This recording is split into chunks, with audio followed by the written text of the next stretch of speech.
If you tell me from the start that you played around, I would have been fine. It would have been fine. Then I would have played too, and I guess I would have had a good time. If you tell me from the start that you played around, I would have been fine. Then I would have played too, and I guess I would have had a good time. By 2000, Whitney Houston was a veteran musician, having sold over 100 million records and winning a 6th Grammy Award for Best R&B Vocal Performance.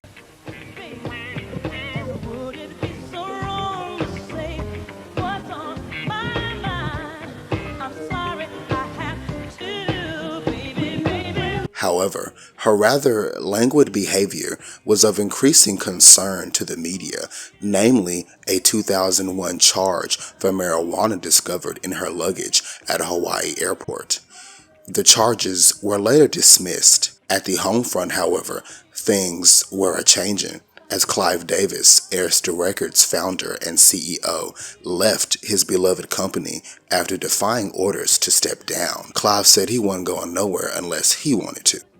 In July, Antonio L.A. Reid, with whom Whitney had worked on her 3rd album, took over as Arista CEO.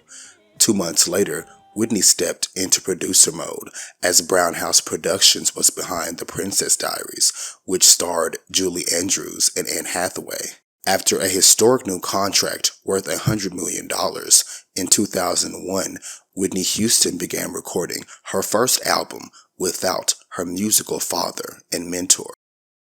Whitney, Whitney, Whitney. Do you really know? Whitney, don't make me meet you outside. Some people eat, I don't eat. To my new Arista family, the best is yet to come. Don't ask me no questions like I'm a child. I want to see the receipts from the drug dealer that I bought $730,000 worth of drugs from. I want to see receipts. When I became famous, I was ready for that much. But the other part about my life and people trying to know my business, that part I could not understand, and I still don't. You don't know what I've been going through. Sing it for me, oh, sing it, oh baby. It's obvious to see exactly what I need. I need one of those days. The album was mainly recorded in Atlanta, New York, LA, Houston's Crossway Studios in New Jersey, and Miami. Kenneth Babyface Edmonds produced 4 tracks for the album: Tell Me No, which was written by Face, Candy Burris of Escape, Holly Lamar, and Annie Roboff; Love That Man, which was written by Edmonds, Rob Fasori, Calvin Gaines, Eritza Lawes, Bill Lee, and Balewa Muhammad, and was co-produced along with Rob Fasari. Try It On My Own, which he co-wrote with his brother Jason, Carol Breyer Sager, Elise Simmons, and Narhan Wilson; and You Light Up My Life, which he co-produced along with Ricky Minor and was written by Joe Brooks. Kevin Shakespeare Briggs contributed 2 songs, One of Those Days, which was written by Patrice Stewart and the Swift Brothers. It featured a prominent sample of the Isley Brothers, Between the Sheets, and Dear John Letter, which was written by Kevin, Dwight Reynolds, and Patrice Stewart. Missy Elliott produced Things You Say, which was written by Elliott, Charlie, and Kenny B. Real, and Charlene Keys. Unashamed was produced by Troy Taylor and The Formula, and written by Darius Good, Luke Paterna, Stephanie Spalsman, and Troy Taylor. Gordon Chambers and Teddy Bishop co-produced My Love, which was written by Gordon, Teddy, and Gregory Charlie. It was a duet between Whitney and Bobby, and the recording of it was rather interestingly documented. Under the candlelight, we see that there is a woman in here. We don't know her name yet, but she's a fantastic recording artist. Yes, sir. One of the best. Ladies and gentlemen, Miss Whitney Houston. Yeah. I'm on camera, Face. They got me on camera now. And that's Pat. That's my sister-in-law. This is Bobby. Whether you know it or not, yeah, it's me. You gotta go through the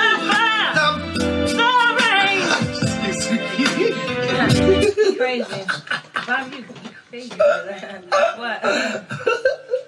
Because I was about to say good line. I know. You know what?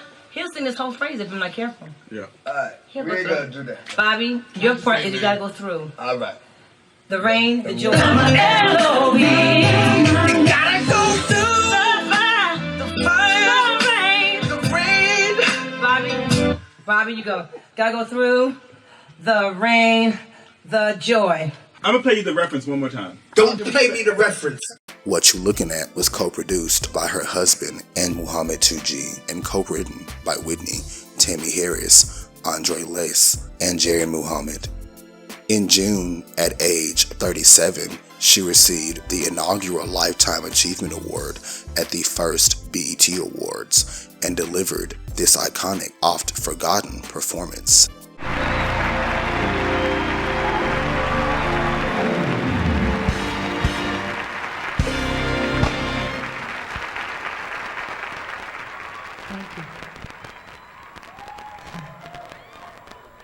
Share my life, take me for what I am, 'cause I'll never change all my colors for you. Said take my love, I'll never ask for too much. Just all that you are and everything that you do. I don't really need to look very much further. I don't wanna have to go where you don't. I don't hold it back again. This passion inside, I can't run from myself. There's nowhere to hide. So don't make me close one more door.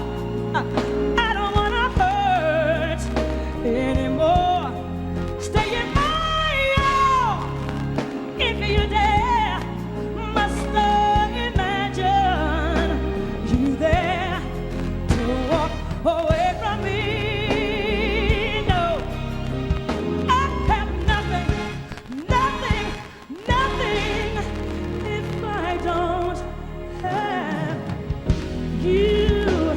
Oh, you don't have you and you. If I don't have you, I don't have you.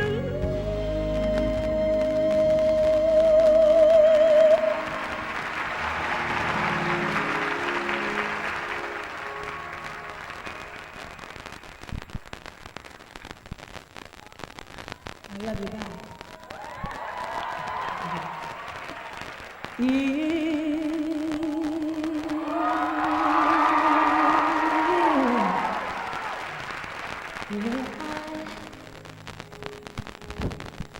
If I should stay,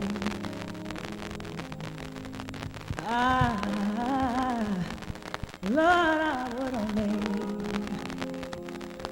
only be in your way, your way.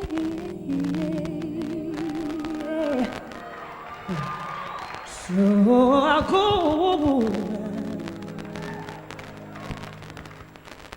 but I know that I think of you every step of the way.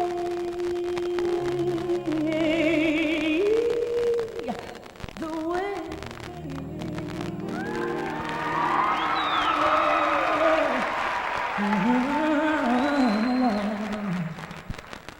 Remember that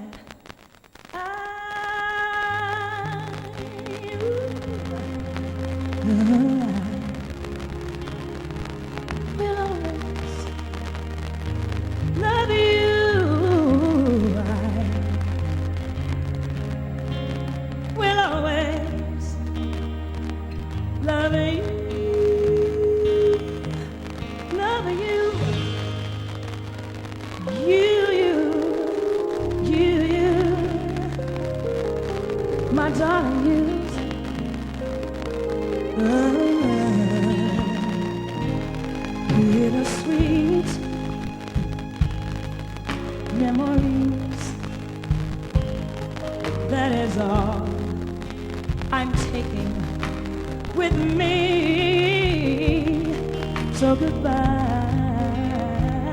please don't cry. Oh Lord, we both know I'm not what you need. And I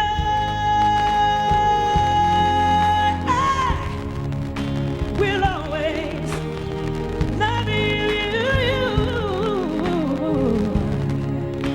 Will always love you and you and you and you and you and you and you.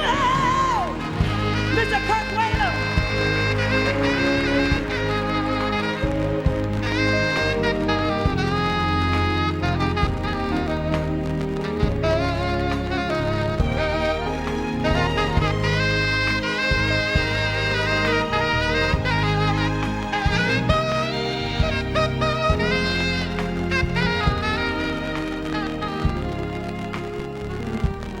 And I hope life treats you kind.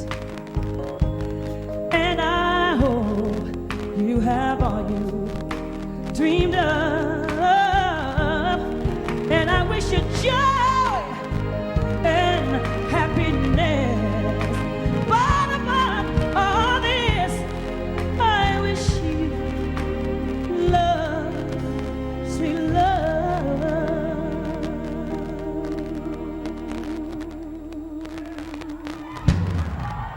And I will always love you. You are. I will always love you. I will always love you. You are. I will always love you.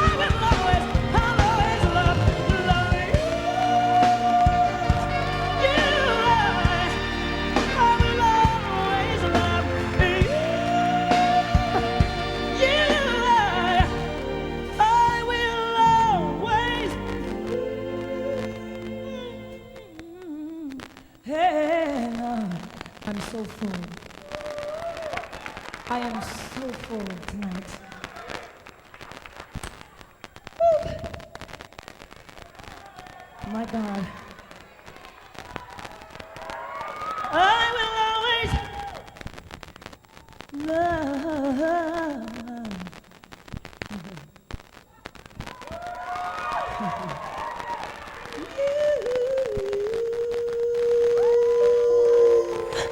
you. Thank you.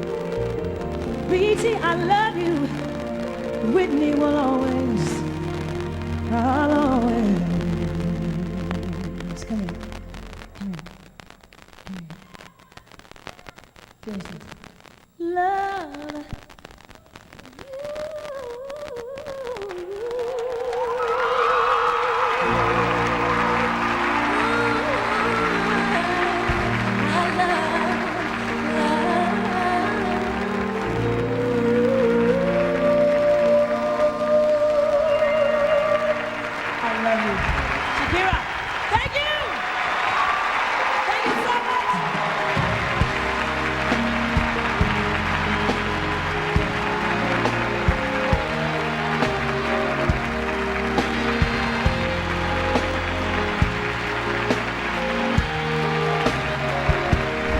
Thank you. Good evening. We're here to present to a remarkable woman a most prestigious award in recognition of her phenomenal career. Unparalleled in the world of music, God has blessed her with a glorious talent that will never be forgotten. Whitney, you are truly a blessing from God, and we love you. We are proud of you. Ladies and gentlemen, to a remarkable woman, I present my daughter and my mother with the BET Lifetime Achievement Award.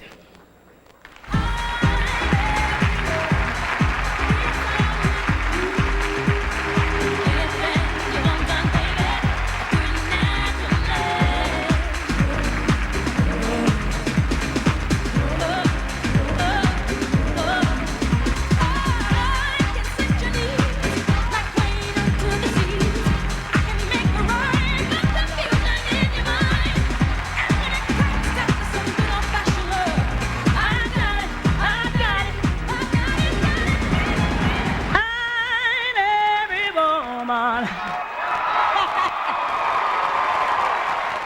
I would like to thank BT for this, BT family for this recognition. We've been together for such a long time. I love you. To my new Arista family, the best is yet to come. Antonio Reed, LA, my brother, it's gonna be fun. It's gonna be fun. Clive Davis, it really does seem like yesterday. I love you, Jay. Thank you. I do. To my William Morris family, I thank you. I love you. Nicole, I love you. You're the best. Richard Rosenberg, thank you. Deborah Chaser, Brown House Productions, thank you for loving what you do, because I couldn't do what you do. Dee Dee, my Dee Dee at home, my auntie, I love you so much. To my Nippy Inc. family, Donna, Lynn, Pat, Lori, Shelley, Aaliyah, Rose, Brian, Darren, and Ulysses, thank you for holding down the fort. Ha ha ha ha ha ha. When I know they were trying times, my babies, I love you. To my glam squad, Ellen, Roxanne, and Patty, I love you. To Alan and the security team, thank you. Lastly, hey, wait, that's mine. That's mine. Let me handle this. You better chill. You better lay low. That's mine. I hope he don't be thinking I'm just talking and I won't do a thing. Really hope so. In September, after L.A. Reid had taken over at Arista, Whitney appeared at the 30th anniversary celebration of Michael Jackson, performing Wanna Be Startin' Something, along with Usher and Maya.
Her gaunt appearance raised further eyebrows in the media, and when she did not show up to the second night of the concert, reports that she died began circulating, a rumor which her team had to vehemently deny in an ABC News write-up, which read, in a statement, her publicist Nancy Seltzer said, "I've just spoken to Whitney. She is perfectly fine and does not understand why, with everything going on in the world right now, they have to find new rumors to dig up. She is home in New Jersey with her family." Seltzer said people were calling the singer at home and sobbing after apparently having heard reports of her death over the radio. According to the rumors, Houston had died of a drug overdose. Fans and the media has speculated about Houston's health after her performance at Friday's Michael Jackson tribute concert at Madison Square Garden, where she appeared shockingly thin, even skeletal. The singer then bowed out the second night of the concert without explanation, prompting heightened speculation about her health. Seltzer denied fresh reports that her celebrity client was on drugs. Whitney has been under stress due to family matters, and when she is under stress, she doesn't eat. The Madison Square Garden appearance, which likely did stem from stress, only added fuel to the fire brewing at Fox's Mad TV, which, for a lack of a better term, stayed on Nippy's top.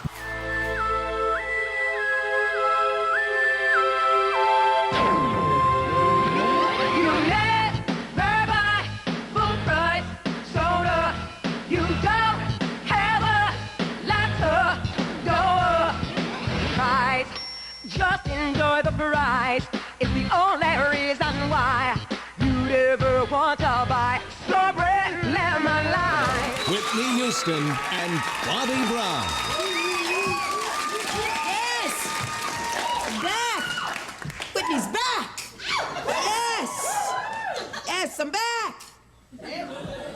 know where I've been, but I'm back. Yes. Why is your face so greasy? My face isn't greasy, because I ran a marathon. Shut up. Go get my new album. It's gonna be out sometime in the future. How many people want to hear Whitney sing? Y'all want to hear her sing?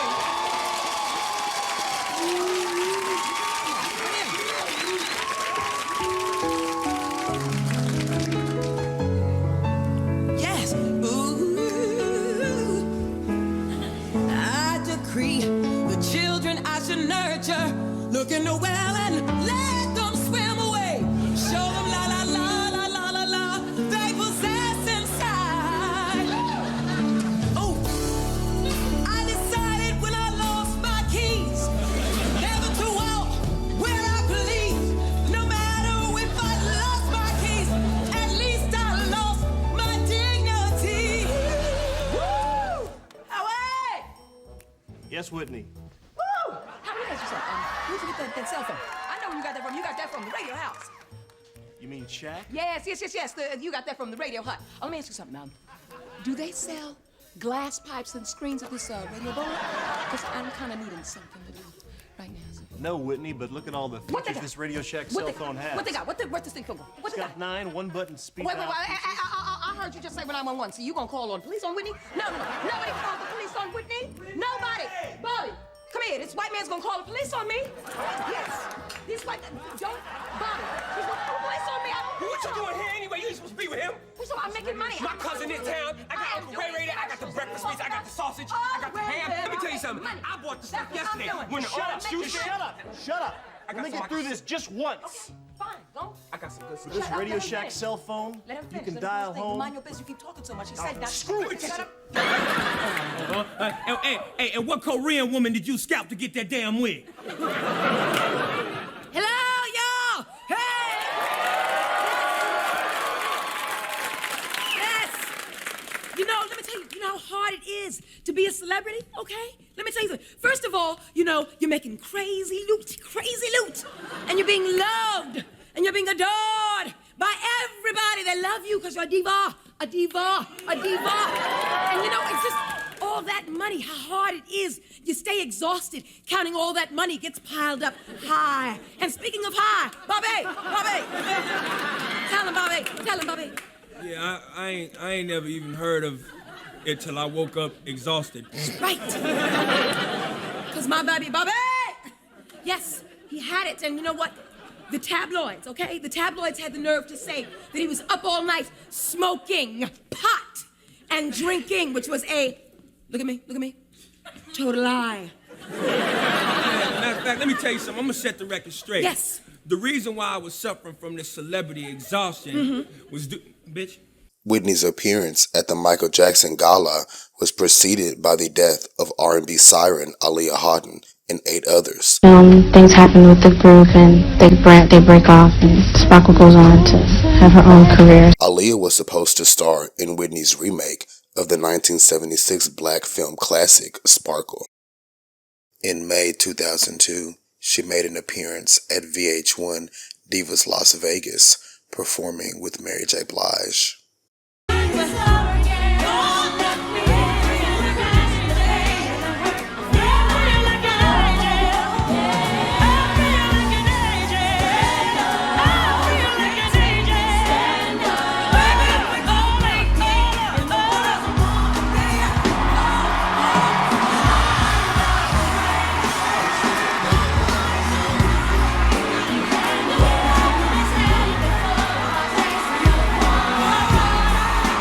Show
got a smile on me, let it rain on me, let it smile on me. Even me, Lord, even me, Lord, even me, even me, even me.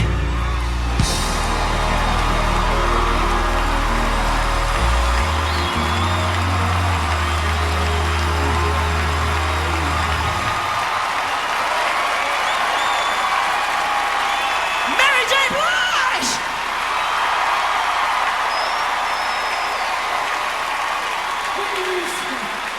One more. Can I ask for? In a friend, what more can we ask for? Someone who will be there through thick and thin and get you through it. In August 2002, the album's first single, What You Looking At, was serviced to radio ahead of its commercial release the following month. The single debuted on the Hot 100 at number 96 and the R&B charts at number 78 for the week ending August 24th. The following week, it peaked at number 75. DJs like Detroit's Channel 955 morning man Mojo got a surprise special delivery this week, a secret Whitney single, her first original release since 1998. It came on an unmarked CD that just was blank that said, "You must play this right now." And we thought it was really good, and then we did some research and found out it was Whitney Houston. On September 17th, the single was commercially released. By then, it had fallen off the pop charts and was barely clinging to life on the R&B charts, having fallen 15 positions to number 90. Billboard magazine spotlighted it, and their review read, "When new material comes along from a quintessential talent, you cross your fingers and pray hard that the artist and their label have the confidence to steer clear of musical trends that belittle their gifts." So it's more than disheartening to hear the great Whitney Houston merely drop in over a status quo mid-tempo jam, singing alongside a chorus of genetic voices that actually command more of a vocal than the name star. Worse, the song focuses on a woe is Whitney theme where she complains about negative attention surrounding her recent erratic behavior. Throwing shade on the folks that put you on the pedestal in the first place is always bad form, and this song, co-produced by husband Bobby Brown and co-authored by Houston herself, comes across like a poor little rich girl whining. That's just boring. Let's hope that the diva takes some needed time to get over herself before the album drops this fall. What a shame.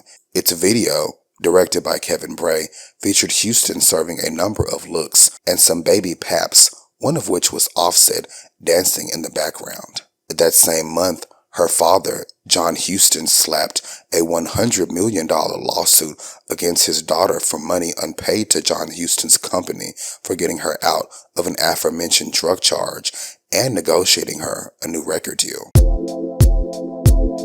In October, her next single, One of Those Days, was released commercially. Arista had all but abandoned the lead single, What You Looking At, after its abysmal reception.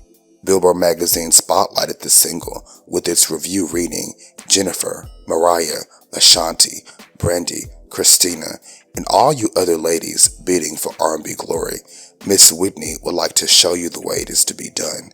One of Those Days marks the joyous, triumphant return of one of the great singers who delivers the goods in a glorious voice, singing a groovy, hip-swaying composition that is at last worthy of her immense talent. The previous What You Looking At was a frightening curveball, not only a bitter pill lyrically, but also a chaotic mess of a rhythm with Whitney's vocal drowning somewhere on the sidelines, making this Shakespeare hymn track all the more satisfying, if not a relief. Days possesses enough of an R&B edge to mount current radio trends, but its wonderfully melodic instrumental palettes also satisfy longtime pop fans, as it sachets along to a melody line lift drawn from the Isley Brothers' top 5 1983 R&B hit, Between the Sheets. A spat of recent A-level artists have delivered mediocre material, and Houston was certainly in the danger zone. It's a happy day when you know a hit and love it the first time you hear it. On November 4th, ABC taped an interview with Diane Sawyer at Whitney's Fulton County estate. 10 days later, she performed What You Looking At at the MTV Europe Awards. Backstage, she had a rather pointed conversation with Diddy.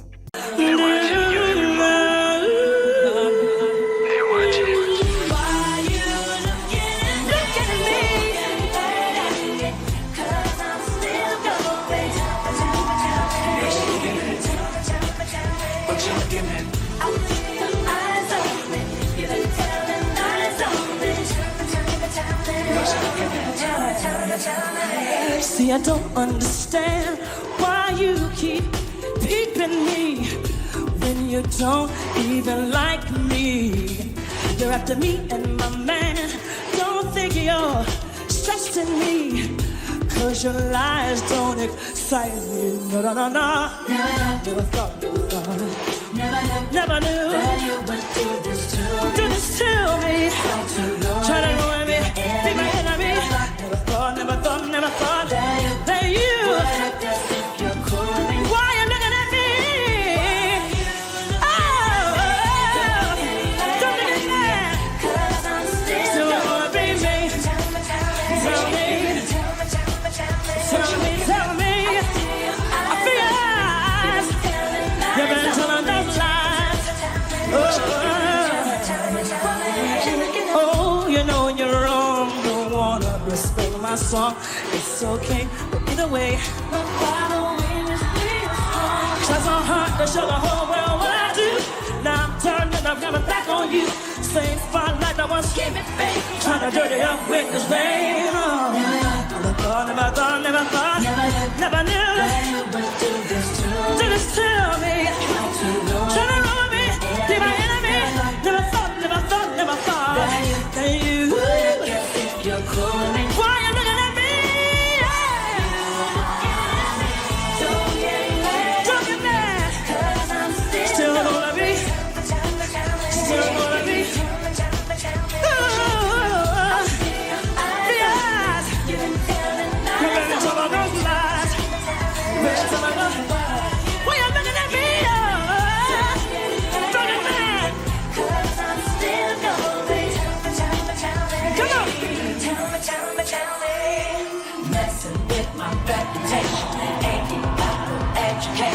Trying to mess with my concentration. Don't even have a clue of what I'm facing. Oh, you know you need to stop it.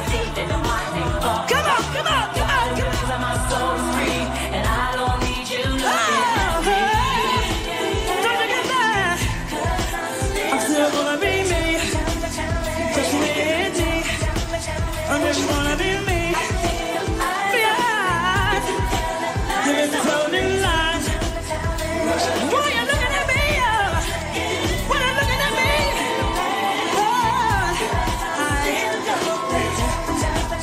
Oh, Lord, why you looking at me?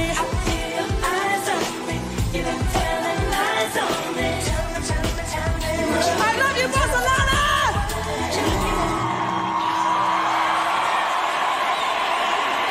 One of Those Days debuted on the R&B charts for the week ending November 9th at number 75 and debuted on the pop charts the following week at number 96. Its video, which of course was directed by Kevin Bray, featured Whitney having, well, one of those days. You know, when the sun is shining bright. Her fifth studio effort, Just Whitney, was released internationally on November 27th. Its domestic or US release was slated for December 10th. USA Today's review read, "On My Love Is Your Love, an artistic and commercial triumph. Songs such as the uplifting reggae-flavored title track and the edgy Heartbreak Hotel featuring Faith Evans and Kelly Price were jolts of excitement of the sort you don't feel here. Houston rarely soars on this album, something she once did with regularity. She used to rescue sappy songs, such as this album's You Light Up My Life, with a gospel-fired fervor, but that clear, powerful voice doesn't have the same ring that elevated earlier hits, such as The Greatest Love of All." The Rolling Stones review read, "The decline of Whitney Houston's career has run in rough parallel to her marriage to New Edition cast-off Bobby Brown. Every year she seems to spend less time on her music. On 1998's My Love Is Your Love, she somehow managed to milk bravado-filled manic greatness from her firestorm relationship. But Just Whitney lacks any fire whatsoever. Both Dear John Letter and Unashamed could have been the songs on which Whitney bit back with ferocity, but instead she plays them timidly. The dance floor numbers, what you're looking at in one of those days, are creaky and unconvincing. Most disappointing is her rendition of the lounge standard, You Light Up My Life. With I Will Always Love You, Houston showed she could take a classic song and make it all her own. This cover, though, only shows an artist vainly trying to reach for what her future once could have been. The LA Times review read, Houston has been a tantalizing presence since arriving on the scene in the 80s, with the voice equaled for sheer beauty and command in mainstream pop, only rivaled by Barbra Streisand's. Even if we winced at the overblown pop ballads, Houston injected almost everything with a boldness that made such rivals as Celine Dion and Mariah Carey seem bloodless and one-dimensional. Through it all, there was always the chance that Houston would step beyond the pop gloss and use her voice in warmer and more inviting ways, which she did by employing contemporary R&B textures in her 1998 album, My Love Is Your Love. Just Whitney, in stores Tuesday, it doesn't follow up on that. Houston's voice is fine, but the album is a timid outing that fails to even generate the presence her earlier hits did. There's nothing wrong with the sheer pop celebration of I Wanna Dance With Somebody Who Loves Me, and this time, Houston's heart doesn't seem to be in the overblown pop, including a version of You Light Up My Life. Responding to tabloid rumors about problems in her personal life, Houston strikes back at outsiders, What You're Looking At, defends her lifestyle, Unashamed, and toasts her marriage, a duet with hubby, Bobby Brown, on My Love. Mostly, Just Whitney suffers from the sense of career desperation that surrounded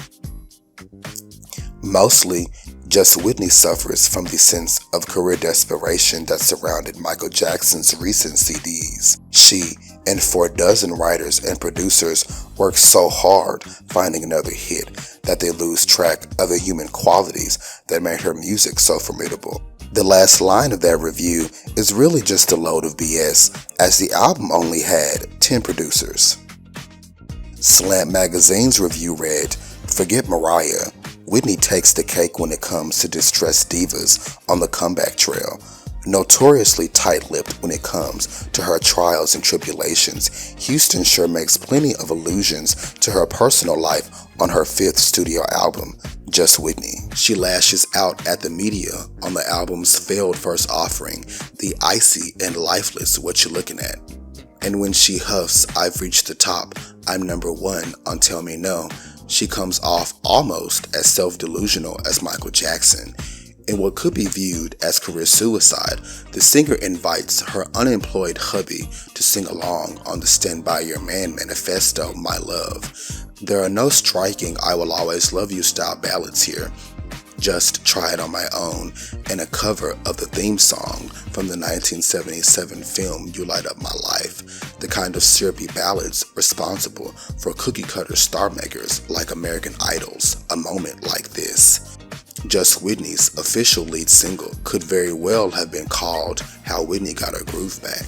The smooth, Shakespeare Biggs produced track is structured around a timeless melody taken from the Isley Brothers' Between the Sheets and offers Houston a warm bed of beats and horns on which to place her world-weary vocal. Shakespeare is also responsible for Dear John Letter, the kind of feisty mid-tempo number that's bound for remix club glory a la 1999's It's Not Right But It's Okay in Heartbreak Hotel.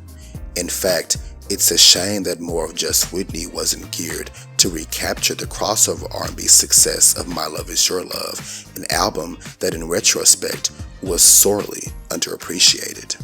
Entertainment Weekly's B- review read, Whitney Houston's latest, Just Whitney, has a refreshingly old-school vibe. Whatever her personal problems, our gal sounds plucky and on top of her game, confronting her critics on the lively What You Looking At and proclaiming she's unashamed of the life I lead on Unashamed. My Love, a duet with Bobby Brown, is a giant raspberry to all those critical of Houston and Brown's marriage. Things You Say, co-written and produced by Missy Elliott, is a slow jam that sounds like a long-lost R&B classic. Of course, amid the heat, there's some chafe, like the cover of the Debbie Boone Chestnut, You Light Up My Life, and the Trekkley keyboard and strings big ballad, On My Own. Still, in her third decade as a diva, Houston remains a formidable role model for American Idol wannabes, proving that a great voice goes a long way toward kicking adversity in the butt. Billboard magazine's review read, "Brevity is the order of the day for Whitney Houston." At 10 tracks, which collectively clock in at under 40 minutes, Just Whitney appears and sounds more like a work in progress than a finished disc, working with several producers, including Missy Misdemeanor Elliott, Babyface, and Kevin Shakespeare Briggs. Houston, the voice that is, all too often gets lost in the mix. For the most part, Just Whitney showcases an artist simply going through the motions. For the most part, Just Whitney showcases an artist simply going through the motions. What was once a powerful and glossy instrument, her voice that is, now lacks emotion and verve. Whitney's lackluster lead single, What You Looking At, the bland My Love featuring her husband, and a tepid cover of Debbie Boone's You Light Up My Life. That said, current single, the Isley Brothers referencing one of those days, and the lyrically deft Unashamed ably prove that Houston still has the soul to turn it out.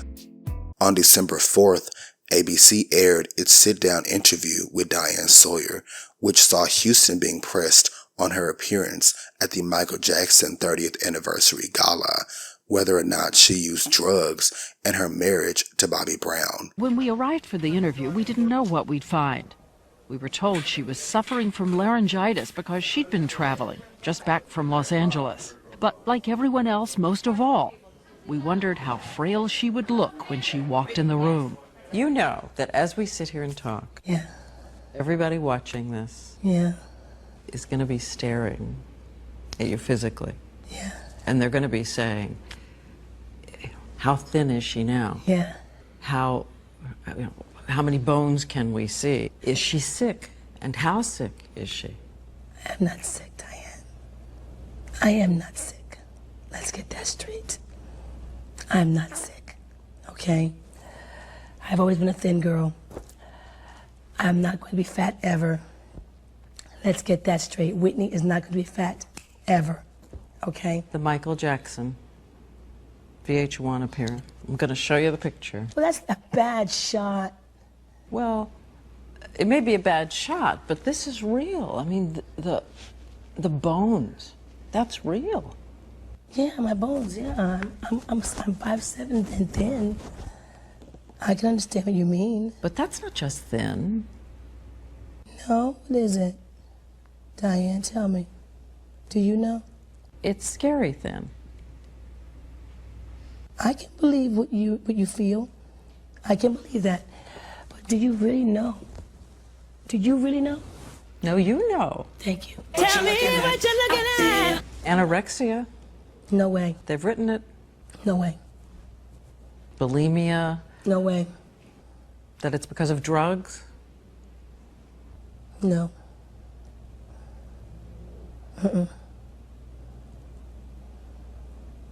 Now, I grant you, I partied.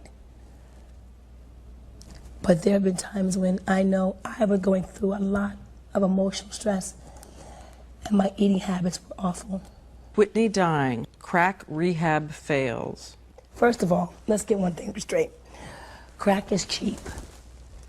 I make too much money to ever smoke crack. Let's get that straight, okay? We don't do crack. We don't do that.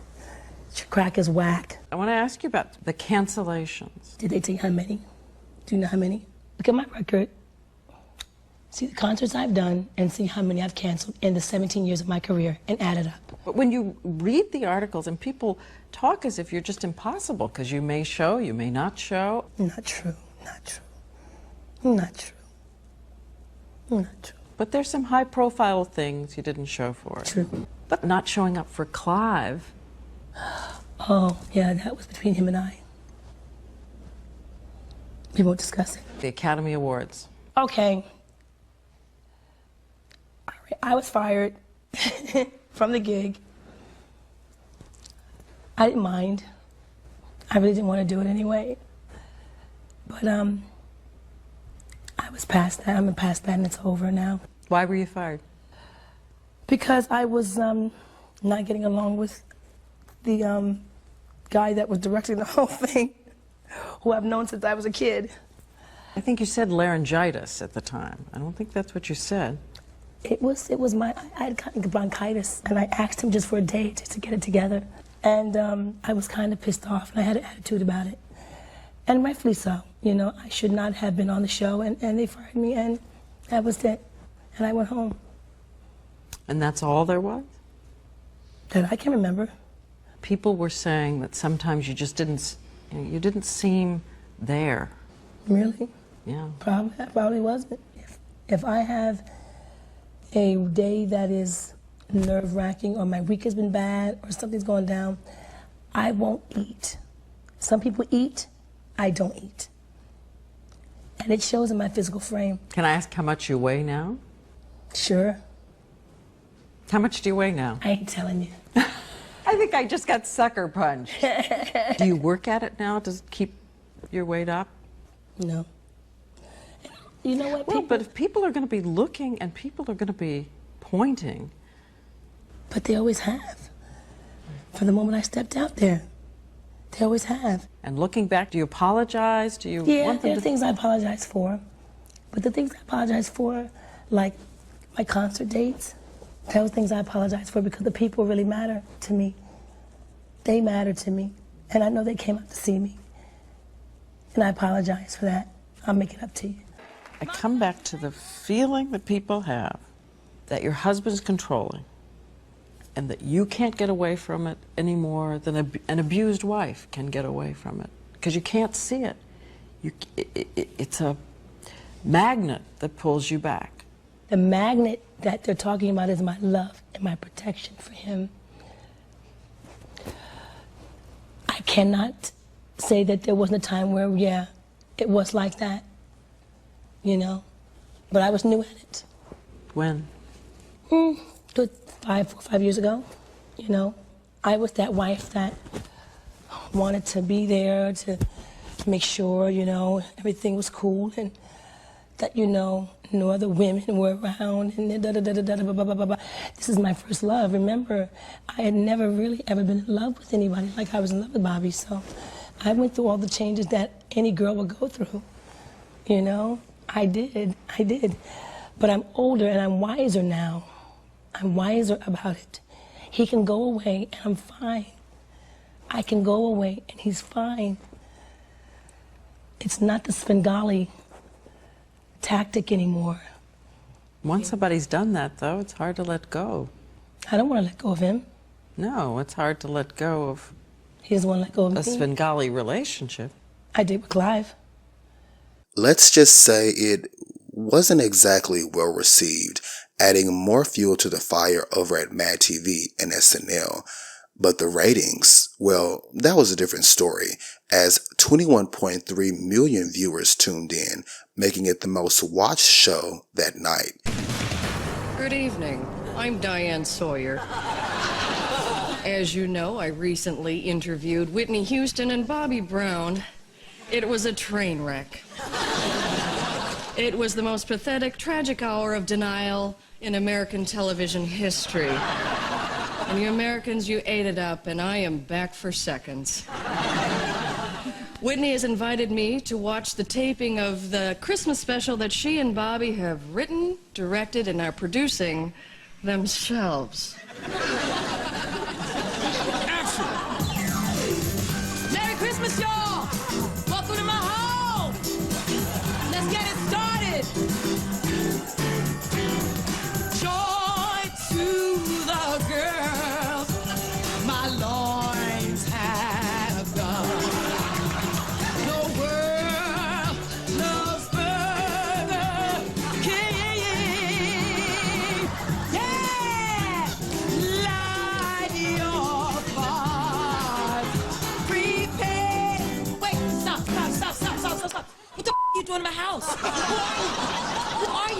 dancers. You hired us, remember? Yeah. We're your dancers. No, well, dance your ass on out. Get out. I don't know. Who's the lady? You didn't pay me last time. Get out! My money. Looking like Tito. Get out! Why are you two doing a Christmas show?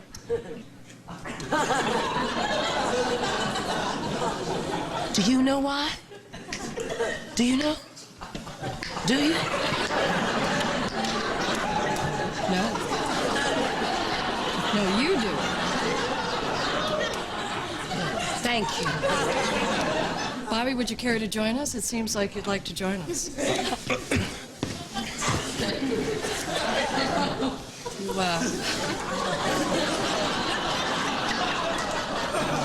Looks like you fell into a little snowbank there. Yes, today is one of those days. Yeah. You know, Christmas is a chance for me to get together with all my illegitimates and read them a story around the Christmas tree. I mean, 'cause it beats paying child support, you know what I'm saying? 'Twas the night before Christmas, and all through the house. Whitney, I found it! What is it? Listen, it's a gift from old Saint Nickelback. Hey, look here. Jack, Beanstalk, 3 monkeys and blind mice and honey. Y'all gone. Let's spark it up! 4 days later, she performed on Good Morning America.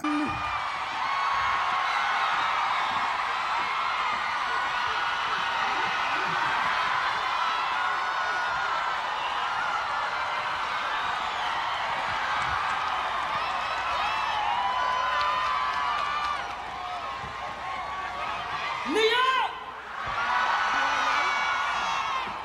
How you doing? Here we go! Nah, nah, nah. Come on. Come on. Come on.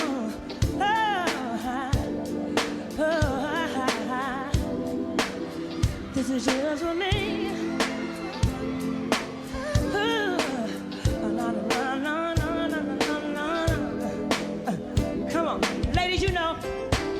Kick off my shoes and relax my feet. Hit the kitchen, grab a bite to eat. It's been one of those crazy weeks, and I gotta do something special for me. See, hit the salon, get a mani and a pedi, have a massage, get a sippin' and a ready. Gotta take time out, and all my real ladies know what I'm talking about. Sing.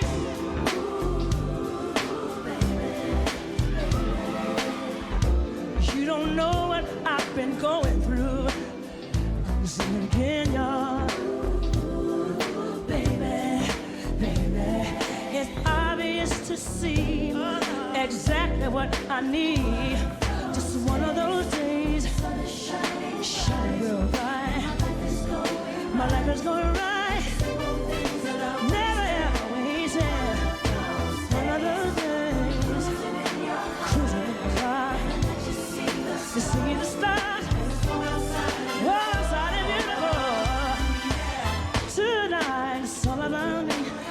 Wanna set my body free. Never mind the TV. Tonight I'm gonna let a little TV watch me. Light the candles around my therapy. Hot tub surrounding me. Mr. Big is in the background. I said, brother, hold it down, baby. Oh, baby. You don't know what I've been going through. Sing it for me. It's obvious to see exactly what I need. It's one of those days. The sun is shining bright, and my life is going right. You're right. Never ever wasted. One of those days. Cruising in your car. Cruising in your car. Cruising in your car.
one, just one, just one, just one, just one.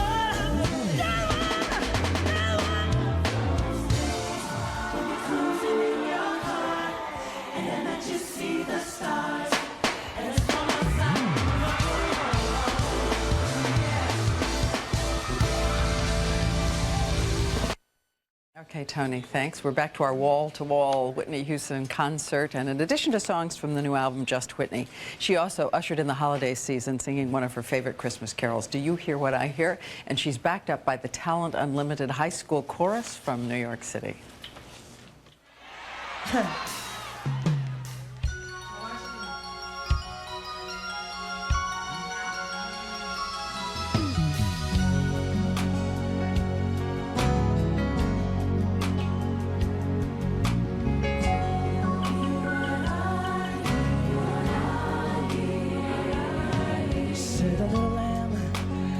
To the shepherd boy, do you hear what I hear? Ringing through the night, shepherd boy, do you hear what I hear? A song high up on the tree, where the voices begins to see. We love as big as the sea.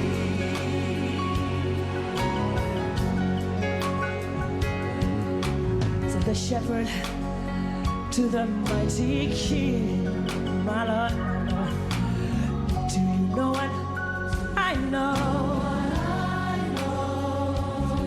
In your palace, warm and mighty king, my Lord, do you know what I know?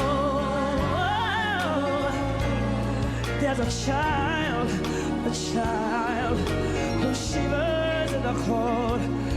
Let us bring him silver and gold. Let's bring him silver and gold.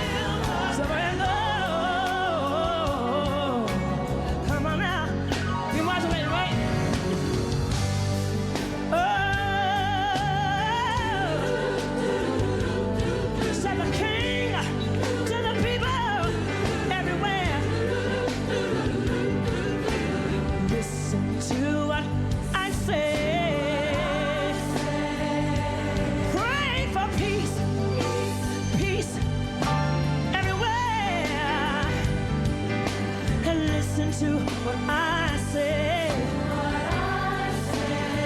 Oh, the child, sleeping in the cold. He will bring us goodness and light. He will bring us goodness. Yes, he will. Bring us goodness, goodness, and light. He will bring us goodness and light. He will bring us goodness and light. Bring us goodness and light. Pray for peace, pray for peace, pray for peace, pray for peace, pray for love, pray for joy, pray for peace, pray for love, pray for joy, pray for peace, pray for love, pray for joy, pray for peace, pray for love, pray for peace, pray for joy, pray for love, pray for peace, pray for love, pray for peace everywhere. Pray for love, pray for peace, pray for love, pray for peace, pray for love, pray for peace, pray for joy, joy, joy, joy. I love you, New York City. God bless you. Peace. Whitney Houston. I love you, guys. So how are you doing? Good heavens, you're actually perspiring up here. You are hot. Yeah. I guess in every way. You do. So all these people watched us the other night. Have you heard from a lot of people? What have you heard? I heard that that I held my own. That you are a tough cookie, but most gracious and very compassionate. Have you heard from a lot of fans writing you in? Yeah, they loved it. They said they loved it. They did. They loved it. And they were very proud, really. And a lot of support out there from everybody. Lots of it. Lots of I'm it. looking at the signs. That's nice. That's so cool. Jesus loves you, Whitney, over there. This I know, for the Bible tell me so. Little ones, to him belong. We are weak, but he is strong. Yes, Jesus loves me. Oh, yes, my Jesus, he loves me. Oh, yes, Jesus, he loves me. For the Bible tells. I believe it. Do you believe it? Do you believe it? Do you believe it? You gotta believe it. Tells me so. Oh yeah. 2 days later, the album hit U.S. retailers. The first week sales for Just Whitney were through the roof, topping Waiting to Exhale as the highest selling album of hers in its first week, selling over 200,000 copies. She appeared on BET 106 in Park to further push the record.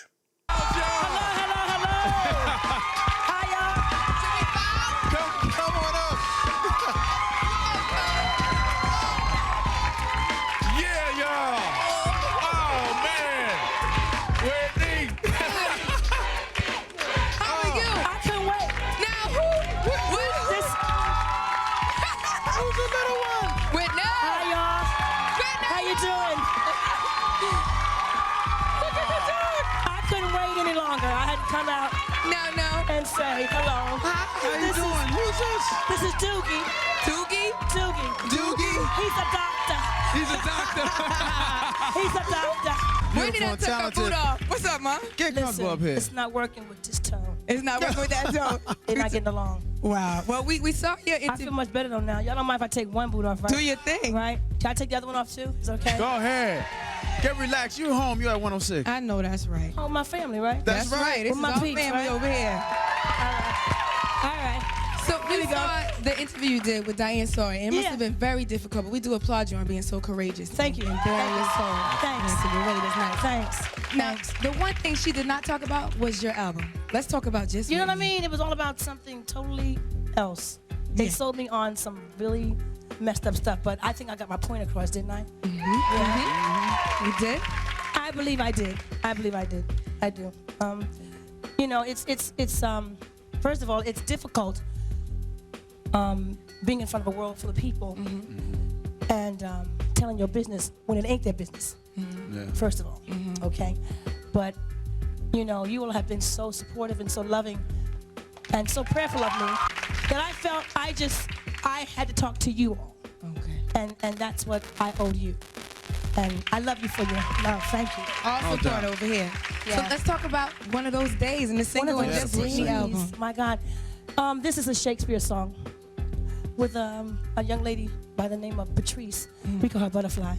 She's coming out with her own album soon. But One of Those Days, it was a groove. I love the Isley Brothers so much. Yes. Yeah. Let's get that straight. I love them so much. And I always loved In Between the Sheets. And when I got to Shakespeare, he had this track. And it was that track. And I was just like, oh man, you know. And we just started singing, and it was just like one of those days. I just need one of those days. All right. Just one of those Do you have good days some of those when everything goes right. Do you have some of those days? Yes. You do? I do. Okay, that's good. Believe it or not, I still do. You go, nigga, that's good. I still do, yeah. Gotta have some. Now, what about the video, making the song? In the video, how was that? I did this in the Dirty South, ATL. Okay. Right, and it was fun, you know, pretty easy, nothing hard, you know. It was basically, the song is self-explanatory. Oh, okay. Now, you did it in Atlanta. Now, you moved to Atlanta recently. Yeah. Yeah. How do you enjoy the South? It's dirty. The dirty South? In a good way. But it's a good way. Yeah. You know, I like the Southern comfort. It's kind of slower from the North, you know. It's a good place to raise your children. Okay. And that's what my main concern was. Where's Miss Bobby? There she is. She's right Hi, there. Bobby. She is. Everybody say hi to Bobby. Bobby Christina in the audience right there. All right, y'all. Yeah, and I like to say hi to my Bobby back in Atlanta, my big Bobby. I love you, baby. Big Bobby. Definitely. Big Bobby. All right, we're going to have more with Miss Whitney Houston in a moment. Let's go to number 10 video right now. Here's Common with Mary J. Blige. Come close, y'all. Number 10 video. Whitney Houston in the house. Featuring Miss Mary J. Blige with Come Close. We got Whitney Houston in the house, y'all. No doubt. Album in stores this week. Now, we just was go ahead. We were just talking about your album. You have a duet with Bobby on the album. Yeah, I did. My Love. What was it like working with Bobby? Oh, my God. And he produced it too, right? Yeah, yeah, he did a lot of the album, really. Yeah. I don't know. It kind of just says how Bob and I feel about each other. You know what I mean? It was written by Gordon Chambers and Teddy Bishop. And it just describes how two people, through all the adversity and all the ups and downs, can make it. If you really love one another, you can make it. Real love. Real love. Black love. Yeah, that's what Jada said. That's some black love. So where is Whitney in her career? Like, you've reached so many goals, 170 million records sold. Yeah. Thank you. Definitely. Wow, I mean, Grammys. You have the biggest love song ever, they say. And that's something? That's crazy. I've been blessed. It's a beautiful thing. I've been What are truly blessed. your next goals musically?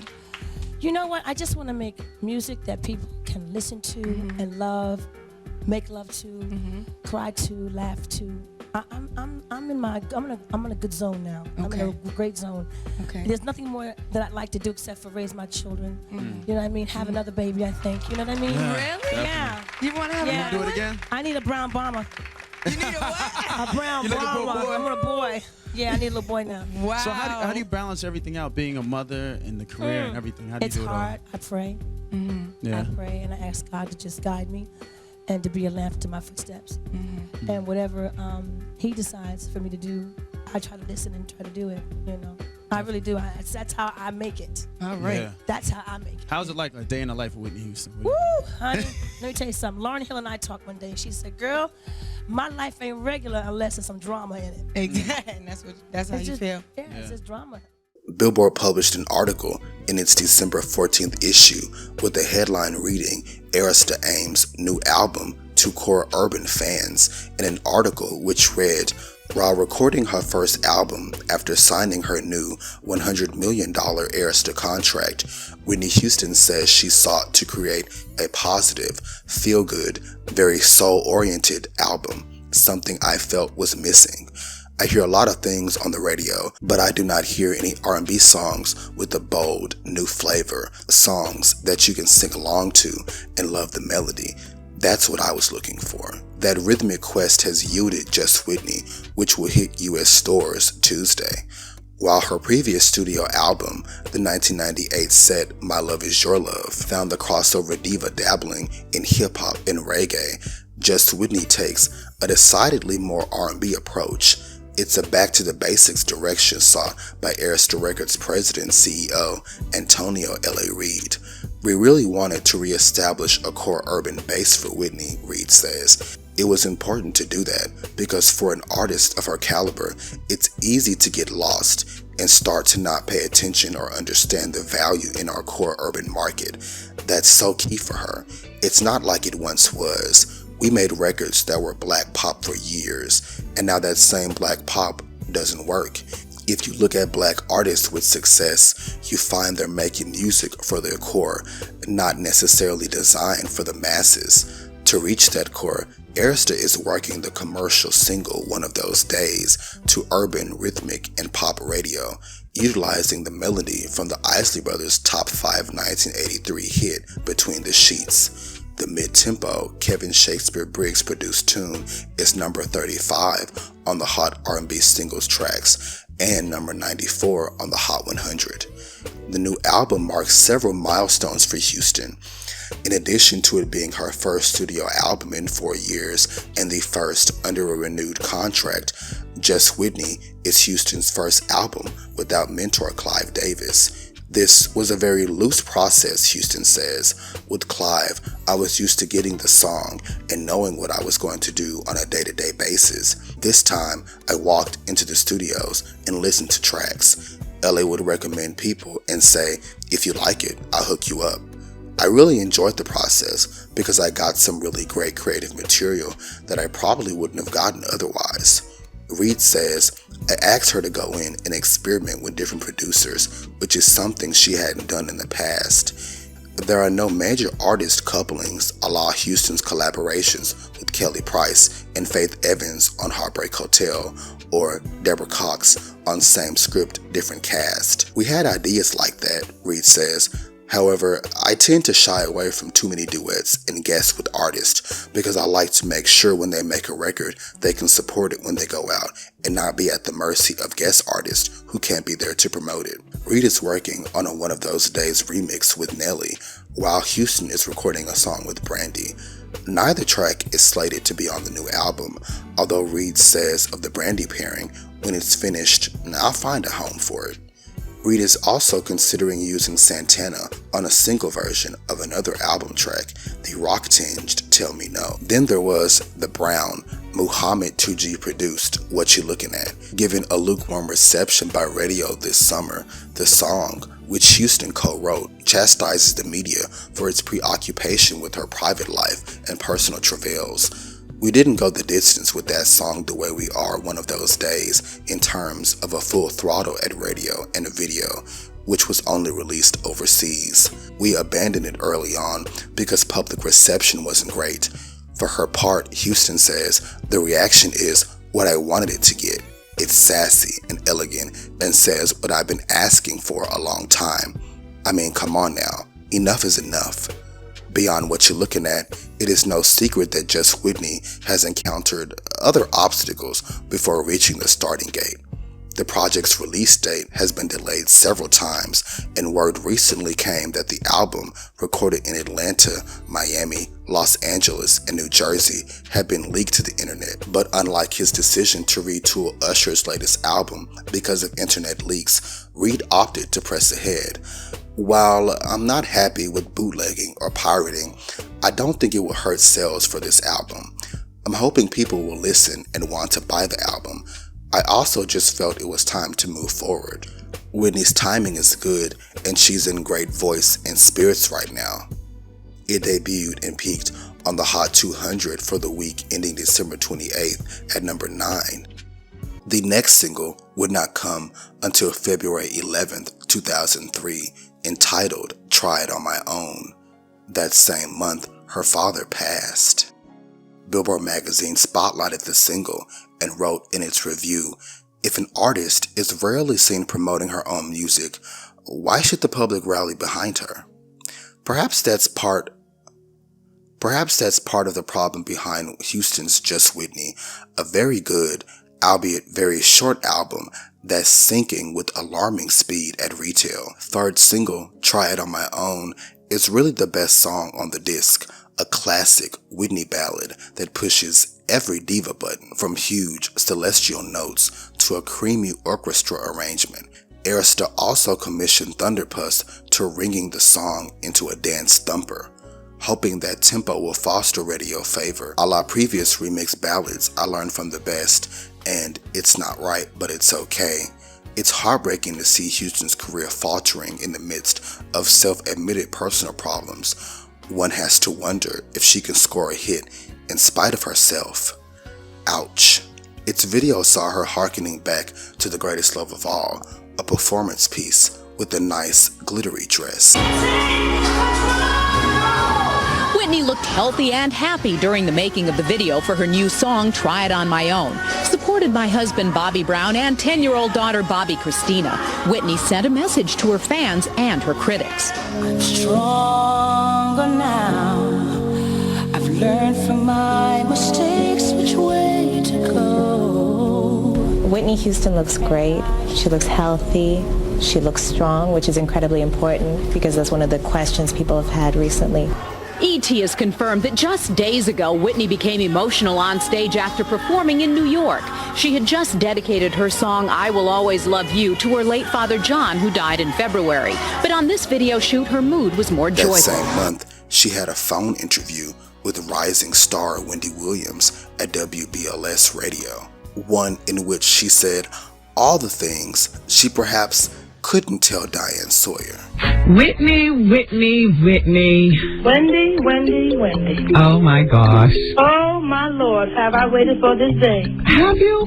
Well, yes, I have. Haven't you? Whitney. Yes, dear. Absolutely. I know it. I don't believe that I've ever met you in my entire career. Ain't that something you talk about me all the time? And you are top billing. Is that why you talk about me all the time? Absolutely. You don't even know me. But here's the thing. I talk about you in two ways. In the way that the media talks about Whitney. Yes. But I always talk about you as being one of the greatest voices of our time. Mariah Carey is another one. You two do two separate works, but you have a voice that is just unbeatable, Whitney. I love you, Wendy. I thank you for that. I really do, because I know, in spite of everything, you play my records. I do. I know that. And I also feel like you and I have something in common. We do. Well, yeah, besides the, the motherhood thing and okay. and so on and so forth. Whitney, your new CD is out now. Yes. The first week it did very well. It's not doing quite as well right now compared to perhaps what the record label thought it would be doing. Well, it's never what you thought I should be doing. Okay. It's never what you think I should be doing. It's never what you think you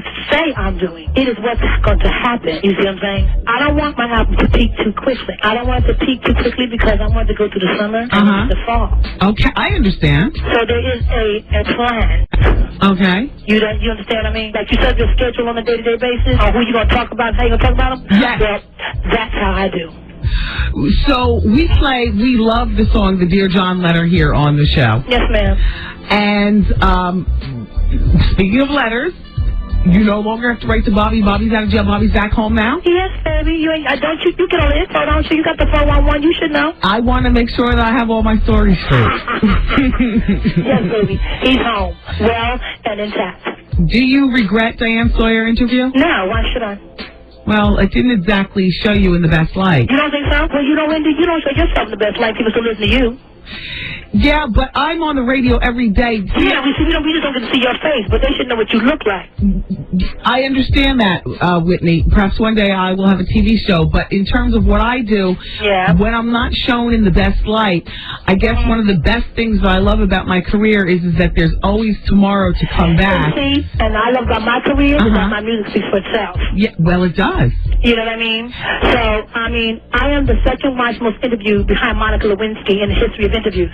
I'm surprised you're second to her. I mean, as far as... I'm not like too cool about coming behind her, but it's all right with me because I got a lot of mileage from that. And I think that people, basically, the people that I talked to that have made comments to me were very proud of me because it was a moment. See, I'm not one for sitting down and talking to people. You can talk all you want about me, but my mother always said, don't try to define a lie with truth, because then you make it worse. Because people like to lie for whatever reason they like to lie on you about. Right. However, I thought that it was a major step for me to sit with Diane Sawyer, the biggest interviewer in the world, and talk with her and give her what I thought I could give, And I think people enjoyed that, seeing me and seeing me growing and being a spiritual person, and that I have a family that loves me and cares about me and protects me.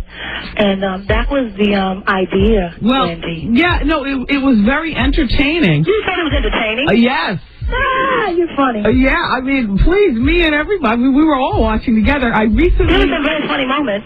Yeah, well, yeah, from start to end, it was quite entertaining, Whitney. Well, I'm glad you were entertained, because you watched it, didn't you? So Whitney, as far as you stand with drug use, is there drug use going on at this present time? Who are you talking to? To you, Whitney, you. No, you're not talking to me. I'm a mother. Only my mother has privy to that information. You talk to your child about that. Don't ask me no questions like I'm a child. You talk to your baby about her, what she going to be confronting or what she got to deal with. And don't ask me like I'm a child, because I'm not a child, Wendy. My child is a little boy, and I will talk to him at drugs. Don't talk to him about that shit. Don't talk to me about that shit. But listen, Whitney, What? I will talk to my son about drugs because I have been where the world speculates where you are, which is I was a full-blown cocaine addict. So that's your problem, not mine. Move on. Well, you know, that was my problem, Whitney. You helped yourself. Did you ask God to help you? And no, I managed, thank God, because I have a good man. And so thank God I was able to just rise up above it and quit. And all I asked... Okay. And you, on Diane Sawyer, also mentioned that you'd want to see receipts behind the drug use. Which, man, if I spent that much money, somebody better give me some receipts so I get a tax return. Well, speaking of spending money, so recently I was hearing that you were trying to trim the budget, which, by the way, Whitney, I thought that this was something very... Where the hell did you get your information from? Who's calling you and telling you? Well, I got this story from a gossip named Steve Hers. You ever hear of him? No. Well, like you said, gossip. Yeah. Steve Hers is a West Coast correspondent, and I communicate with all the different gossips. It's what we do, you know. You guys all get together and have a gossip lunch, huh? Something like that. Anyway, Whitney, they're saying that you're doing some massive budget cuts. I'm doing massive changes. And you know what? Yeah. I wanted to let you know that this is something I think is good. This is a good Whitney thing. You like it. You approve. Yeah, Whitney approve. Oh, Whitney, please.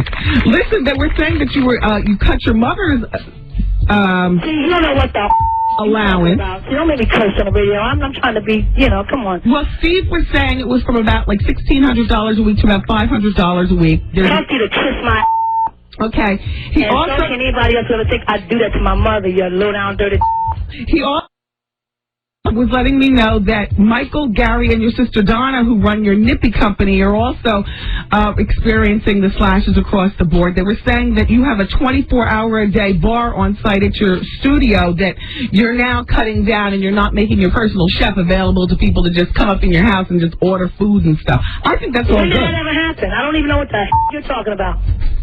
Well, I have no idea what you're talking about, Wendy. How is Bobby Christina doing? Growing and being a beautiful young lady that God sent her here to be. Yeah, she's 9 now, right? Yes, she is.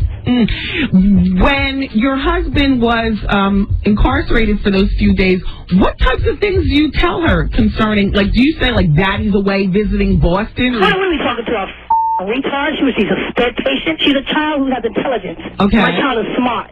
No, what I talk to shush your mouth. I talk to her like she's an intelligent human being, okay? And I give her just as much as she can handle for a 9-year-old because I'm her mother, okay? And that's how we deal with it. Never mind what I told her, but she know the deal. Well, a lot of parents whose spouse or what have you goes through something, particularly because that was only 8 days, would have either taken them out of school for the 8 days or taken them away from watching TV to, see headlines. I do what I do to protect my daughter, Wendy, just like you would do to protect your son, okay? All right. You are very defensive, Whitney. I have to be, Wendy. You talk about me every day. Well, Whitney, every other day. Whitney, you keep yourself in the headlines. No, Wendy, y'all keep me in the headlines. I mind my business. I try to maintain what I got. I want to know what I'm doing all the time. I don't give a shit about what you're doing all the time. As long as you're healthy and God is blessing you and you're doing the right thing and being a decent person, I can handle that. When's the last time you talked to Robin? About a week ago. Because I know that you and Robin were girlfriends from when you were growing up. And we're still friends, girl. Okay. Will she be working back with you, or is she still... Wendy. What's Robin not doing anything? No, Robin don't work for me. She'll work for me now. Moving right along. Okay, so our king of R&B, is he working on an album? Bobby, is Bobby working on an album? Yes, ma'am. When do you think his album will be out? Very soon, Wendy, I'm sure. A numerologist came on the show the other week. Hell. And we ran you guys numbers. And for what it's worth, the numerologist said that you and Bobby are so right for each other. Honey, he's so right. He's never been more right in his life. That's the most rightest thing you ever said. Yeah, thank you, Whitney. How's your father doing? Not well, Wendy. Right there. Yeah. His partner, Kevin Skinner... You don't want to talk about him. Moving right along. And I didn't talk to him, Whitney. I don't want to talk about him.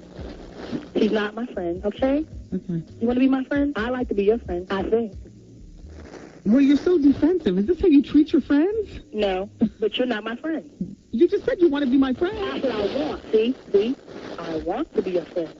When's the next I am your friend. When's the next time you're going to hit the big screen? I'm working on it, baby girl. I'm working on it. I got some scripts today. I'm going to read on them and look at them. But, I'm very careful about the movies I do. Mm-hmm. So, it's just a matter of time. Great. So how long do you think that you're going to be, how long will it be between albums? Have you already started mulling over in your head when your next album's going to come out and what kind of material you're going to be working with? Yes, I am, as a matter of fact. Have you spoken to Brandy since she had her baby? Yes, I talk to her maybe every week. Wow. Yeah. I mean, because the kind of money that you have is like, beyond most people's imagination. When dear friends like Brandy have babies, do you actually pick out a gift for them, or do you send like an assistant to? No, I pick out my gifts, darling. People are personal to me. I pick my own gifts out. What did you get for Brandy? I got her a silver rattle at Tiffany Rattle, and I got her picture frame that has my name and Bobby's name on it, Auntie Whitney, Uncle Bobby, and Cousin Chrissy. And, it's like a family thing, so that she has a keepsake for the rest of her life. Do you ever do simple things like go to the grocery store? Yeah, I was yesterday pumping gas. Yeah? Yeah. And what kind of car were you putting the gas in? I was putting gas into a white Hummer. Wow. And so did you get it in your neighborhood so they're already used to seeing you, or did you get it elsewhere? No, I got it in my neighborhood. Do you live a relatively normal life in that area where you live? No. You constantly have people in the woods trying to take pictures and all that? Hello. I mean, come on, Wendy. You don't make it any better. But actually, yeah, I have people in the woods and in the trees and want to follow me and, the whole 9 yards, Wendy. Yeah. So when it's just you and Bobby Christina in the house, the three of you, who is part of the staff of your house who's always there as well, besides... Jesus. I got you. Jesus, constantly. Okay. Anybody else may come and go, but he's a constant stay. How's your mom doing? Does she live there in the house? And she's a constant stay, too, but she does not live with me. No, my mother does not. I have family mostly around me, my brother-in-law, my sister-in-law, my niece, people like that. How do you get along with Bobby's baby's mother? You are hysterical, girl. Oh, my God, you are so deep. I mean, you're so, like nosy. I am. You are so nosy, man. It's not just you. I'm like this with everybody, Whitney. I know you are. Your son must be like, Mom. No, he asked the questions. Every other word from him was, but why? I hear you. Yeah. I hear you. What did you say again? How do you get along with Bobby's baby's mother? We get along just fine. We get along just fine because we're grown women. And I love her babies because they're my stepchildren, and I care for children as if, they are mine, whether with me. So you maintain that relationship with your stepchildren. Me and Bobby's baby's mama don't have any problem because I don't create none, and if there is some, I can finish it. Yeah. Well, we can talk about it and get an understanding. Has there ever been a conflict as far as maybe Bobby Christina getting more attention from Bobby? No. Than the other kids? No. There's always that, there's the constant, where the kids get together and they, constant normal, but basically, it's pretty normal. But Bobby gives his children, this kind of attention that when they're together, they're his children. Yeah. But of course, he's my husband and he lives with me and Chrissy, so she does get more of his time. Did you get on Bobby after you saw the BET Making of Ja Rule's video? Because the rest of the country was kind of like, wow, look at Bobby. Bobby looked kind of tossed up during that video, Whitney. Did he really now? Bobby looked high, Whitney. He did? Bobby looked.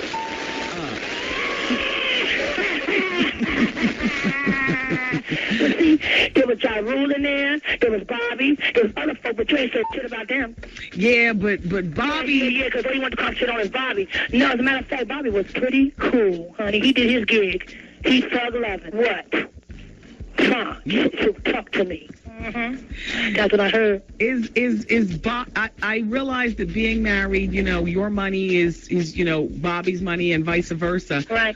But when so you guys don't have any money problems. Well, no, Wendy, not to sell my estate as you said on the radio yesterday.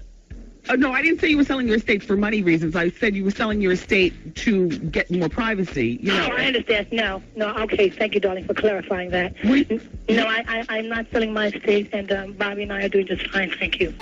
More shocking Whitney. The pop diva sounds off on radio with surprising honesty, talking openly and about her plastic surgery. Mark Steinis is back with the details. Does Whitney have breast implants? During her heated phone chat with Wendy Williams of WBLS Radio in New York, Whitney didn't mind answering that at all. Do you deny yours? No. See, that's my girl Whitney. I mean, you know, if you're going to go for it, go for it. You know what I mean? And most of the time, Whitney and husband Bobby Brown seem to love them just the way they are. Do you ever wish that you got them bigger? No, my husband loves them. Yeah. He loves them. Yeah. They sit nice. They're very well proportioned with you. It's just that at one point when you lost so much weight, though, they did look like two baseballs on a stick. Yeah, they look really weird. She came forth with the breast implant thing, and I was very glad that she was at least truthful about that. What really sent Whitney over the edge? Is there drug use going on at this present time? Who are you talking to? What Whitney says now about drugs. The tough questions that had her fighting back during her profanity-laced radio tantrum. Don't ask me no questions like I'm a child. Houston's shocking primetime interview with Diane Sawyer. Now, the troubled pop diva's casual admission to drug use shocked some fans, but not all. And now, listen to this, a profanity-laced tirade with a New York radio DJ has put Whitney's demons right back on the front burner.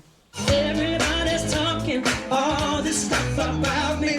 Actually, it was Whitney who did most of the talking when confronted with some probing questions by WBLS Radio's Wendy Williams last week. Now, the talk ranged from breast implants to drug usage, and Whitney berated the media for assuming the worst about her personal life. You talk about me, you call me out my name, you make my mother call me and ask me questions, you make my father sick, you make my brother sick, you make my child hurt. You all talk about me like you know me. You ain't never met me, you never seen me in your damn life. But you talk about me. That's not right. There's a limit to what you can say. And if I was really like back in the day in Newark, I'd meet you outside. But I'm a lady and I have a class. There were girlfriend tones in the conversation, but there were also, you bitch. And adding to Whitney's stress level, her father, John Houston, passed away on Sunday. The 82-year-old Houston had a $100 million breach of contract lawsuit pending against his daughter, but Whitney defends her dad. It's Wendy. I love my daddy loves me. Nor does Whitney think her husband, Bobby Brown, is getting a fair shake in the press. I asked her what the biggest problem with the relationship was, and she said, you people. Williams believes that much of Whitney's anger is directed at the media. You kiss my and I love you, but I don't live for you. I don't live for you. Everybody's talking all this about me. Try It On My Own debuted on the Hot 100 at number 99 in April. In May, she was featured in the television series Boston Public, and this single reached number 84 on the pop charts. Whitney Houston interview coming up on Entertainment Tonight. At the Winslow High Prom, the guest of a shy young student who begged her to be his date. Good evening, everyone.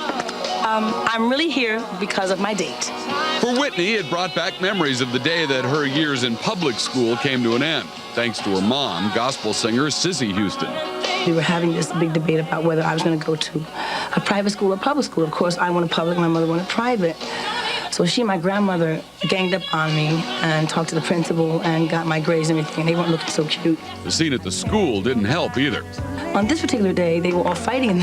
My mother came in, she looked, she said, no way you're staying here. Forget about it. I'm begging her, going, please. And she just left and walked out. And next year, I was in the All-Girls Academy. And that would be Mount St. Dominic Academy for Girls in Caldwell, New Jersey. Also tonight, a diva hits prime time. I'm so sorry, but I have a very busy schedule, and I hope everything goes well for you. I really do. Yes. Tonight at 8 on Fox, Whitney Houston guest stars on the season finale of Boston Public. She plays herself, accepting an invitation from a student to attend the prom. Behind the scenes, cast member and former American Idol Tamira Gray finally got to meet her idol, something Whitney knows all too well. I fortunately got to meet all my idols. I grew up in a family of show business people, so I got a chance to meet everybody I wanted to. May also saw the release of the final single, Love That Man. She performed at VH1 Divas Live duets with her husband, Bobby Brown, and Stevie Wonder.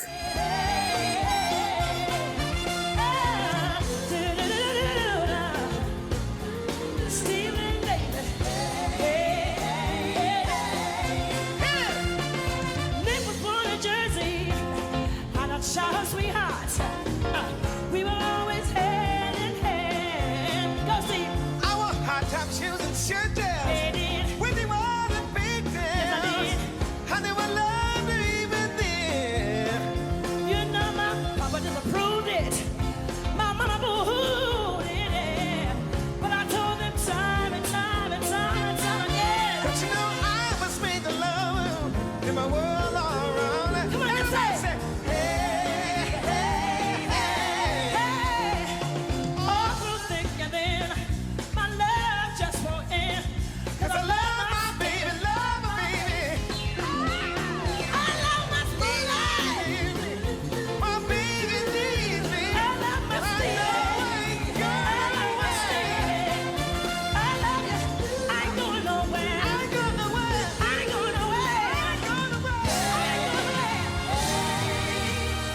production, The Cheetah Girls premiered on Disney Channel.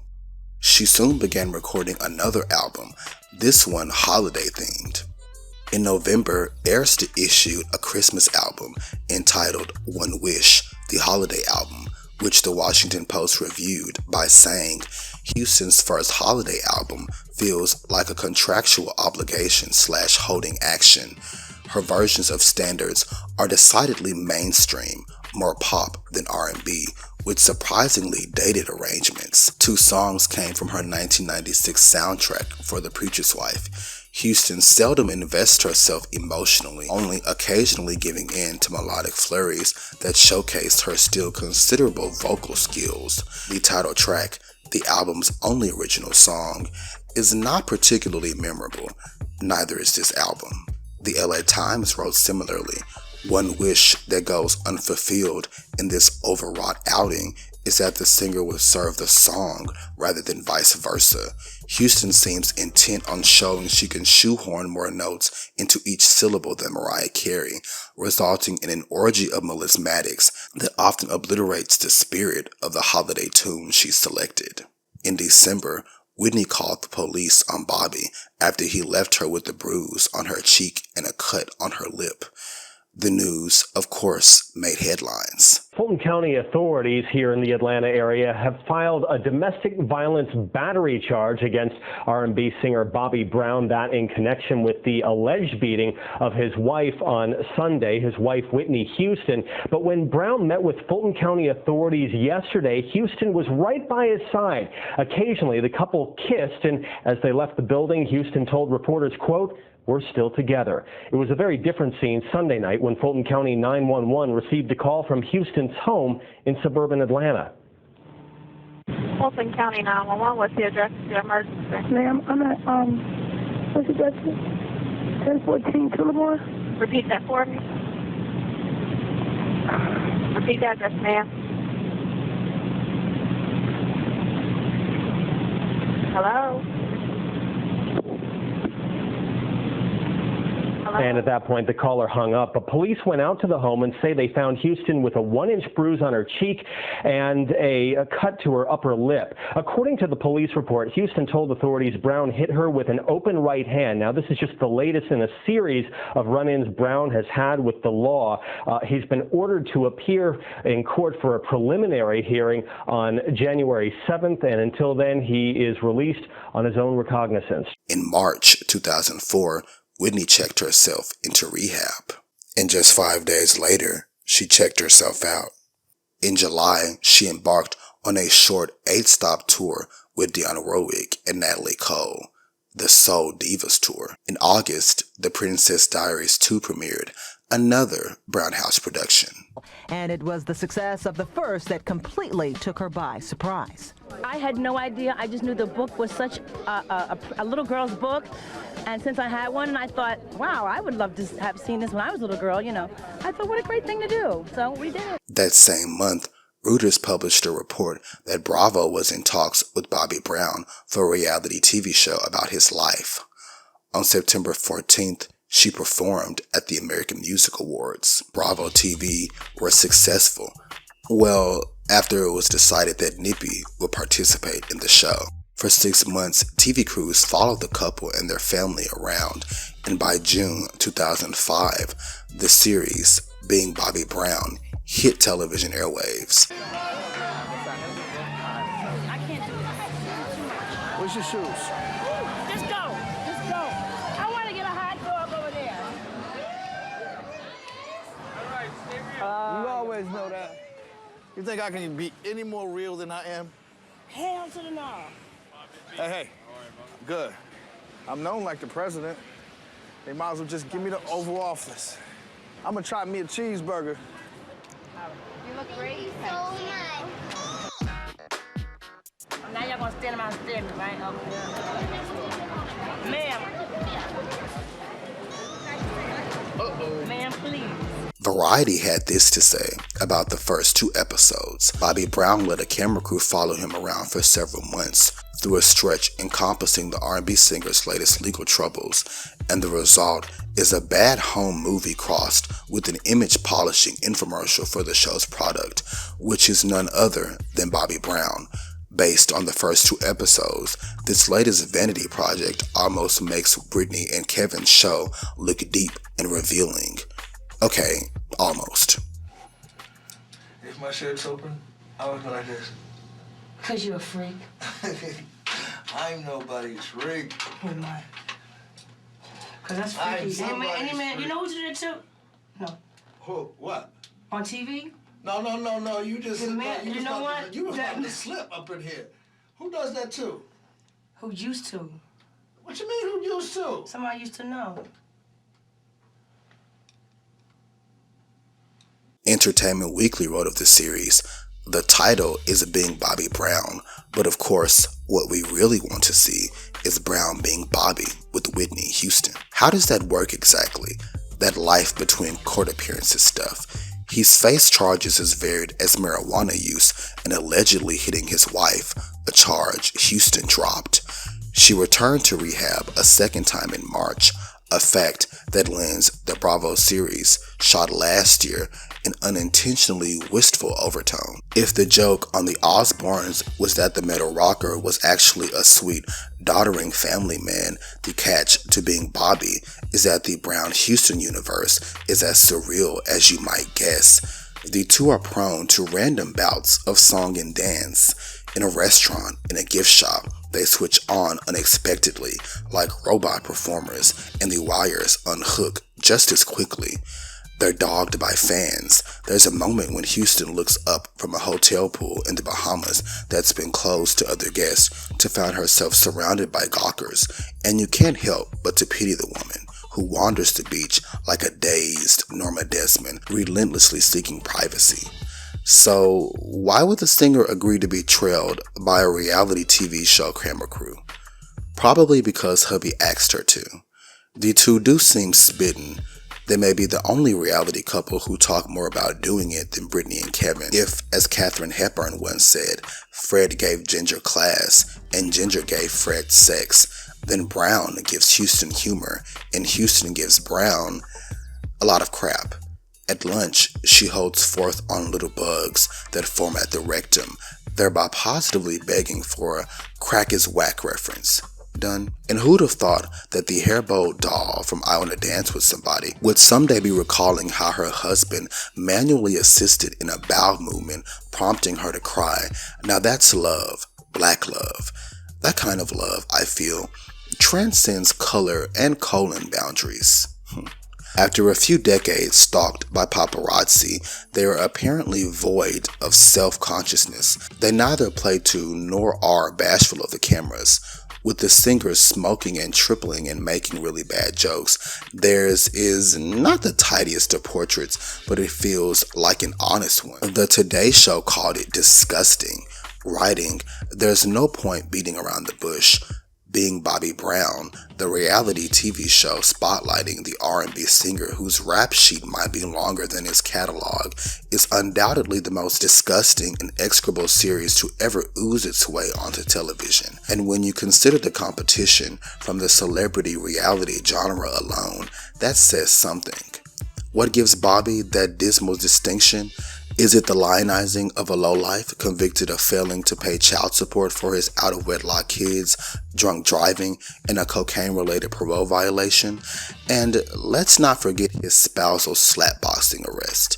Is it his insufferable ego? He calls his son Bobby Jr. special to me because he carries my name. Is it his constant crude comments? He tells his wife Whitney Houston to bring that in quick. I'm going to show you what I'm going to do with it. Or is it just his disgusting persona as, in the second episode, he speaks of removing excrement from his wife's derriere? No, I'm not going to quote him. It's all that and then some. If the 8-part series was intended to improve Brown's image, it fails miserably. Not only does it reveal Brown to be even more vulgar than tabloids suggest, but it manages at the same time to rob Houston of any last shreds of dignity. She alternately shies away from the camera and performs for it. At one point, she asked the off-screen crew of this so-called reality show, "What are we supposed to be doing here?" It's also a question for anyone who tunes in. The show was a ratings success, but Bravo did not renew it for a second season. I need to go back. I need to. Go to get my glasses. Before you go, do you like these on me? I think these are tight, but they get down. They work for me. They work for me. They work. I'm hungry. Mom, let's go eat. In October, she made an appearance at the BET Silver Anniversary celebration, getting a standing ovation for simply walking on stage.